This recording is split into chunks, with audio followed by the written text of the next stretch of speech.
If you're looking to get an internship credit for the spring semester, the deadline is coming up quickly. Welcome to Ville News. I'm Madison Shea. We talk to the Career Center and have everything you need to know. Preparing for life at the college can be scary, but here at Millersville University, Career Services are here to lead you on a better path towards success. So here at the Career Center, we have three major distinctions. We have internships, mentorships, and career services. So for internships, we can help you with things like searching for your internship, and we also discuss credit-bearing internships. And then for mentorships, we do have three different programs. We have the alumni mentoring, the on-campus mentoring, and then first-year student mentoring. And then for career services, which I am the career services graduate assistant, we help you with things like resumes, cover letters, LinkedIn profiles, handshake profiles, interview preparation, mock interviews. We can help with Focus 2 and elevator pitches, and as well as career advising. We asked Jenna, is there any upcoming events coming up for the Career Center? So as the fall semester is coming to the end, we've already had most of our major events. We do have one more event coming up December 3rd, 11 a.m. to 2 p.m. This is called the Finish Strong event. And we just recently had our grad school fair. And in the spring, we'll have another job fair, April 1st. And we'll also have some periodic resume workshops. We'll have a career crafting table. There'll be mentorship events and internship pop-ups as well. Handshake, it's a little new to me, transferring here, going to my junior year. I never heard of it, and I know junior year is a big internship opportunity time, so I knew it was something I really got to look into. I got the app because I went to the job internship fair, and a lot of companies there were promoting it, and a specific company, Chrysalis, it's a health sports business type of center.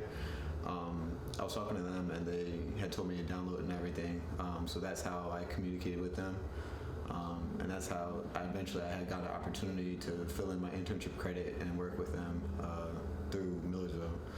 Well, guys, if you're looking for your dream job, there will be an event in the SMAC December 3rd. Be there. This is Jaiden Abrams from Millersville University. Many Americans got an extra hour of sleep last weekend thanks to daylight savings. Sydni Chieffo joins us with the history of turning back the clock and how it may change Pennsylvania in the future. This past Sunday, the United States joined 1/3 of the world's countries in setting their clocks back 1 hour. As the month of November starts, the well-known phrase, springing forward and falling back, is starting to emerge again. The time zone known as daylight saving time is now over for a major portion of the world. This period between March and November has been around legally since 1918 when the Standard Time Act was passed. Congress had once enforced daylight saving time to start earlier when the United States was in an energy crisis around 1974. While this time can be seen as depicted as a controversial reoccurrence, observers have gotten used to this tradition. When dealing with this habit every year, it can at times confuse those who have forgotten to acknowledge the time zone. Meteorologist Ryan Argenti detailed how this transition gets conveyed when reporting on the weather during and outside of daylight saving time. What happens is that meteorologists, what we pay attention to is called Coordinated Universal Time, or UTC time. Or what we also call Zulu time. That's the universal time that meteorologists and really forecasters use to center all of the timing of their forecasts. Daylight saving time, really, all it affects is the timing of our forecasts. We just basically shift back 1 hour. In past years, there have been a handful of legislators who have tried to eradicate this time zone. Currently, there are 63 bills from the past 2 years regarding daylight saving time throughout the country. As of now, a big majority of these bills are either pending or have failed to be passed. In Pennsylvania, there are 4 pending bills from 2023 surrounding the idea of prohibiting daylight saving time or extending it. When we spoke to Emily Shope, Assistant Deputy Secretary for the Governor's Office of Legislative Affairs, on if our bills would fall through just like other states, she told us that, quote, the enactment of time zone changes or permanent daylight saving time is up to the federal government, which we couldn't speak to. States can only enact laws that make standard time permanent without the approval of a federal body, end quote. Observers of daylight saving time in Millersville have their own opinions on whether the time zone should still be observed. I think that it should not be a thing anymore. I feel like it's a little outdated, and I don't really find any use for it, honestly. While Pennsylvania may pass a bill regarding daylight saving time, the state will continue to change its clocks for now. Reporting in Millersville, Pennsylvania, I'm Sydney Chieffo. With the end of daylight savings time comes more darkness. Anthony Prisco has a closer look at how winter can affect mental health and what you can do to take care of yourself and your loved ones. Our spirits. I'm going to tell you a few ways to cope with the season. As the cold weather comes in and holiday season rolls around, people, especially students, may start to feel the effects of seasonal depression. To learn more about how seasonal depression works, we talked to Dr. Andrew Bland, a psych professor here at Millersville University. Yeah, so what seasonal depression really entails is it's a natural response to just limited sunlight. And we live in a part of the country where we're pretty north of the equator, and so the sun goes down at a much earlier time, especially around December. It's around 4:30 in the afternoon. Dr. Bland goes on to say seasonal depression comes from the lack of people's vitamin D due to the fall months providing less sunlight. But when asked about how seasonal depression can affect students, November, early December, and finals and so forth, people are already tired as it is, so mood may be down a little bit as a result of that. Motivation may be down, and so that could become a little bit more exacerbated by the seasonal piece as well. To find out if seasonal depression is affecting students the way Dr. Bland says, we interviewed some students on Millersville campus. Definitely seen a lot of people around me go through it, and it definitely affects their demeanor, like physically and mentally, like definitely a noticeable thing. Tell somebody's going through it is that they immediately stop acting like themselves. Like there's just like an instant mood change. And as for ways to cope and support others during this difficult season? So one of the best things is to not try to jump in and rescue the other person, but instead just to convey a sense of empathy. Hey, I see that you're looking a little bit more down here than usual. And just, again, approaching the person as much as possible in a way that would not put them on the defensive, like something's wrong with you, what's the matter? But rather just to convey it more just from a stance of care. If you are feeling any symptoms of seasonal depression, please seek support. Reporting live from Millersville, I'm Anthony Prisco.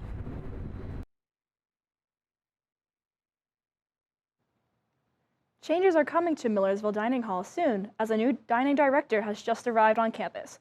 We spoke to staff ahead of Matthew Darrell's start date, who said they are excited for his arrival. Here in Millersville, there's nothing more important than a nutritious meal. Thousands of students get that meal at the Upper Deck. The Upper Deck has hired a new director, Darrell Matthews, replacing former director Ed Nace. Employees hope that Darrell will better address the challenges facing the dining hall. The new director? Yeah, so I'm looking for somebody to come in with some fresh ideas and a lot of energy behind them, and I think that's what we found. I hear a lot of good things about him, so I hope it's a lot of positive stuff with dining services. Well, this is a great job, believe it or not. We do need a little bit of staffing, but being creative as a chef and in this environment with the students and everything, it changes every semester. New students coming in, they have new needs and wants and things such as that, so it's just a great environment, ever changing, keeps you on your toes and keeps you young, because I'm getting old. With a new director comes like a new perspective. With new perspective comes new ideas. New ideas bring change, and change is growth. Despite setbacks, the Upper Deck is hopeful for the future. He'll be here for more than a year or two, so the challenges we face now, or in the short, he'll have hopefully a long-term vision for addressing, and not just let's get through this semester. When students come here, they're hungry and they're happy to see you because we got food and we don't test you. So it's always nice to get that interaction from the students. So real basic stuff. Come out to the Upper Deck to celebrate Indigenous People Month, with Indigenous cuisine offered all throughout November. I'm Blake McGowan at Millersville. This semester, the National Science Foundation gave a $1.2 million grant to the university. Fuentes has all the details. Over the next 2 years, Millersville's initiative will recruit 15 STEM undergraduates and post-baccalaureate students as NOIS scholars. These scholars will receive substantial financial support, $48,000 over 2 years for undergraduates and $24,000 for post-baccalorettes, in exchange for committing to teach 4 years after graduation. The $1.2 million award aims to address the need for skilled STEM educators in high-need school districts. I was actually at a conference a couple years ago in February, and I was like, we are having a teacher shortage across the United States for math and science teachers, which actually, when you look historically, we've had teacher shortages since the 1950s. I talked to some colleagues here at Millersville University, and we thought, this would be a good idea to see if we can get some math and science teachers out of this NOIS capacity grant. And so that was kind of the foundation for then this Track 1 grant that we just got. So my role, I play a role in recruiting students, right? So I'm a professor here in the chemistry department, so trying to help identify students that would be eligible and interested in this process. In addition to financial support, these scholars will also receive extensive professional development, including training focused in cultural competency and community building, support to present at conferences, and mentoring as they begin their careers. With the NOIS Teacher Scholarship, students can qualify for $24,000 per year for their final 2 years of schooling. That will cover 97% of the cost of attendance here at Millersville University. So they'll use it for tuition, fees, room, and board. So if they're interested in getting in more information, we have a website that they can find out sort of like all the pieces they need in order to build an application. They can reach out to their faculty members in all the different areas who are involved in this project, so they can reach out to that faculty member. I think this is an exciting opportunity. So if you are a BS STEM major in biology, chemistry, or science, mathematics, or physics, and are interested in teaching, that would be fabulous. The caveat is that for every year that you get the scholarship, you will give back 2 years to teach in a high-needs school district. Applications are now open for current Millersville students and transfer students in eligible STEM fields. For those interested in a career teaching biology, chemistry, earth science, mathematics, or physics, this program is a great opportunity to gain financial support as well as invaluable teaching experience. Fuentes reporting from Millersville. Get ready for a night of music. Marauder Music Club is getting ready for their monthly concert. Elizabeth Wicht has a preview of the event. Millersville University's Tell School of Music is known for its talented students and productions across campus. These students have come together to produce the first ever Concert on the Quad series, which will make music more accessible to faculty and students across campus. So Concert on the Quad, it was an idea I came up with where we could allow all of our members to kind of pretend that they're their own booking agency. All the students get to kind of take charge and figure out which ones and who they want to have perform, and they figure out all the details and they go forward, and voila, we have a concert. But transforming the quad into a concert takes a lot of time and effort on behalf of the club. Prepare, you have to think, a lot beforehand, and there's a lot that has to be considered, which artists you want. If you want to raise money anyhow, we always like to serve food to raise some money at the concerts. We beg people to come to our food stand where they can buy some grilled cheese, some snacks and stuff, and then we just ask them to check in. It's free to anybody, from students to faculty to staff to whoever. If you're a random person who lives down the street is walking their dog and they want to come stop by, you're more than welcome to have them, and they check in on the Cork app if they're willing to. Being able to provide an experience for people to enjoy just for free on campus, I think it's just great. I love that. All of the hard work done by the students at the Tell School of Music pays off when they get to see the final production. My favorite part about the concerts is just seeing my friends, seeing the people around me do cool things and perform and show off their hard work and their talents, and also just seeing the way that music is able to bring people together. Well, to get to my favorite, I'll start with my least favorite is moving everything. I hate moving everything, but the payoff of getting to see everyone actually enjoying what's going on and when things are running smoothly it's like, that's my favorite part. We try to have them at least once a month, but every concert on the quad is a series that spans from September to November and then February through April. The next monthly concert on the Quad series will be held this Saturday, November 9th from 7 to 10 p.m., right here in the Quad in front of the dining hall. Come out to listen to some great music and support the Tell School of Music's talented students. This is Elizabeth Wicht from Millersville University. Hello, I'm Michael Pa, and today we will be interviewing Katie Sorrow, the social coordinator for the crew here at Millersville. So Katie, what does your job entail on a day-to-day basis? Yeah, so the crew as a whole, we are the student workers for the admissions office. So we are tour guides, we are comm center representatives, so we answer phones. We have people who sit at the front desk, and we also work all of the events, so the open houses and the admitted student stays.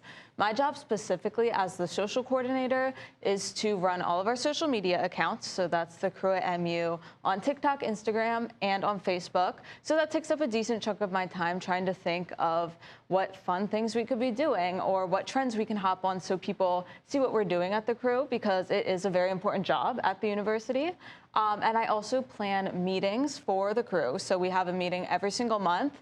It's really just to make sure that at the end of the day, we're all friends and not just coworkers. So I plan events to make sure that we're all just kind of having fun and letting loose, because our job can get intense sometimes. We're the front line for all things for the university. So it's just nice to unwind and kind of do fun things too. So I plan those as well. Okay, it's great to hear. It's great to hear. So what are the most common challenges that students face during the admissions process at Millersville? Yeah, so something that I've observed to be a common challenge we see with people is just that they've never gone through the college admissions process before. I remember from my own personal experience, I wasn't the first person in my family to go to college, but it's still overwhelming with all the information you're getting from hundreds of different places, and you just kind of don't know where to start sometimes. So we often see students who are coming in and they really just don't know where to start. They don't want to come in undecided, or they don't really know what they want to study, or they don't even know how to fill out the application. So that's a big challenge. And another thing we see is that students are really not accustomed to asking questions. So we have admissions counselors who are there to answer any questions our students have to make sure that the admissions process is easier. And a lot of people don't take advantage of that. So really just trying to get people to understand that our counselors are there as a resource for them, and will answer any questions they have. Okay. So what are some key deadlines that students should be aware of during the admission cycle? Yeah, so we at Millersville are rolling admissions, which means we don't have a set date that you have to submit your application by.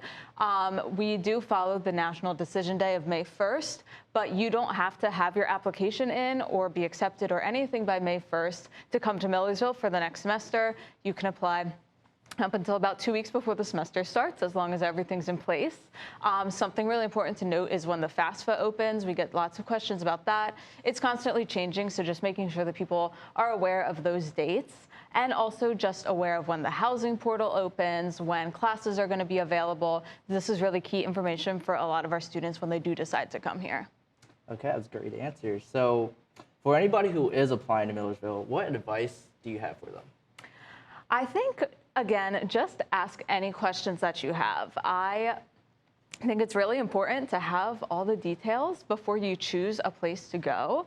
So even if it's a question that you might not think anyone will have an answer for, or you might think it's a silly question, and because it's not about the admissions process, it's still a good question to ask. When we give tours, we encourage people to ask questions, not just about the university, but about us and what we as students do at the university, because that's really the best information you can get is from people who are actually going here and being a college student at Millersville. So just asking questions and making sure that you're really involved, being involved with the university, seeing what's happening, just so you can ensure that it's the place for you.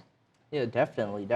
So is there anything you would like to add that we didn't talk about during this session? I think working with the admissions office is really great. It's a great team of students that we work with, and it's just awesome to see how committed everybody is to the job. It isn't the easiest job in the world. You do have to deal with some parents who might not be the happiest, or people who ask questions that you really don't know the answer to. But at the end of the day, it's just a great job, and I'm very happy to be part of it. Well, that's great to hear. So that's all we have for today. On behalf of Madison, Shea, and the entire crew, I'm Michael Pa, and we'll see you right here next time on Ville News.